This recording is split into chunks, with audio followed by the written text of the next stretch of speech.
বেপাত্তা সুমিত রায়, কোথায় গা ঢাকা দিয়ে আছেন অভিষেকের আত্মসহায়ক? সুমিতের মোবাইল লোকেশন ট্র্যাক করেই অভিষেকের বাড়িতে পৌঁছেছিল পুলিশ। তন্ন তন্ন করে খুঁজেও সুমিত রায়ের নাগাল পাওয়া যায়নি।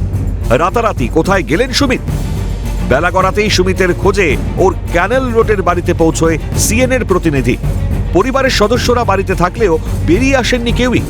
বারংবার কলিং বেল বাজানো সত্ত্বেও মেলেনি সাড়া। এই মুহূর্তে যেখানে দাঁড়িয়ে রয়েছি 8A ক্যানেল রোড, এখানে বাড়ি রয়েছে সুমিত রায়। সরাসরি আরও একবার সেই ছবি দেখাবো। ইতিমধ্যেই দেখা যাচ্ছে এখানে যে নেমপ্লেট রয়েছে সুমিত রায়, অর্থাৎ এই বাড়ি কিন্তু সুমিত রায়। আমরা আরও একবার কলিং বেল বাজানোর চেষ্টা করব। ইতিমধ্যে কলিং বেল বাজাচ্ছি আমি, কিন্তু কোনো সাড়া নেই। তার কারণ ভেতরে পরিবার রয়েছে বলেই আমরা জানতে পারছি স্থানীয় বাসিন্দা সূত্রে, এবং সকালবেলাতে কিন্তু পেপারও দিয়ে গেছে। তার মানে পরিবার এখানে থাকেন, এখানে রয়েছেন। কিন্তু এখন পরিবার ছেড়ে সুমিত রায় কোথায় গেছেন, যার নামে একাধিক অভিযোগ রয়েছে? এদিকে সুমিতের শ্বশুর বাড়ি শ্রীরামপুরেও পৌঁছয় সিএনএর প্রতিনিধি। সেখানেও তার দেখা পাওয়া যায়নি। প্রশ্নের মুখে পড়ে মেজাজ হারালেন সুমিতের শাশুড়ি। চূড়ান্ত উদ্ধত্ত। সুমিত কবে শেষ এসেছিলেন? প্রশ্নের উত্তরে তিনি জানান, কি হচ্ছে সারা দুনিয়া দেখছে, বলার কিছু নেই। পরক্ষণেই বলেন, রাজনীতির বিষয়ে আমি নাক গলাই না। তবে তিনি জানিয়েছেন ফোনে শেষবার কথা হয়েছিল শুক্রবার, শনিবার আর কোনো কথা হয়নি। একই সঙ্গে পুলিশি তদন্ত নিয়ে ক্ষোভ উগরে বলেন, কি চলছে এটা? 10 থেকে 15 বছর বাদে কি এটা আবার ফিরে পেতে চান? এমনকি সাংবাদিকতার পাঠ নিয়েও তুলেছেন প্রশ্ন। 19 নম্বর যে বাড়িটি রয়েছে, এই 19 নম্বর বাড়িতেই তার শ্বশুর বাড়ি, সুমিত রায়ের শ্বশুর বাড়ি। এবং আমরা চেষ্টা করছি তার সাথে কথা বলার জন্য, শ্বশুর বাড়ির সাথে কথা বলার জন্য। দিদিভাই, কিছু বলার নেই, কি হচ্ছে সারা দুনিয়া দেখছে, বলার কিচ্ছু নেই। এখন কোথায় রয়েছে জানেন সুমিত?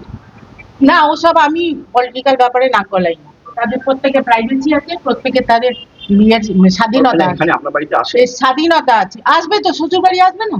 লাস্ট কবে এসেছিল? লাস্ট অনেক দিন, ওর বাবা মারা যাওয়ার পর এসেছিল। আচ্ছা, আর এরপর আর কথা হয়েছে ফোনে, মানে আজকালের মধ্যে?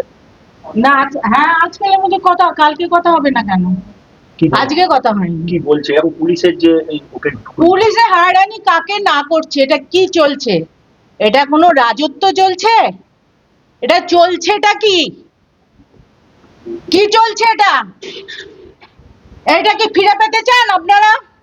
আজ থেকে 10 বছর বাদে, 15 বছর বাদে এটা ফিরে পেতে চান? সাংবাদিক সেজে কি করতে এসছেন? আমরা সাংবাদিক সাজিনি। সাংবাদিক সেজে কি করছেন? নো সাংবাদিকতা, একে সাংবাদিকতা বলে না, লজ্জা পান। এতদিন অভিষেকের মধ্যে যে ঔদ্ধত্য দেখা গিয়েছে তার প্রতিফলন ঘটল সুমিতের শাশুড়ির কথাতেও। অতি দর্পে হতা লঙ্কা। রাজনীতিকদের একাংশ বলছেন এই ঔদ্ধত্যের জন্যই তাসের ঘরের মতো ভেঙে পড়েছে গোটা তৃণমূল দলটাই। ভেঙে ছারখার হয়ে গিয়েছে, অস্তিত্ব সংকটে। এত কিছুর পরেও শিক্ষা হলো না। এখনো যদি না বোঝেন তাহলে আর কবে বুঝবেন? তবে শুধু ঔদ্ধত্য নয়, রন্ধ্রে রন্ধ্রে বাসা বেঁধেছে দুর্নীতি। অভিষেকের ছায়াসঙ্গী সুমিতের বিরুদ্ধে একাধিক দুর্নীতির অভিযোগ।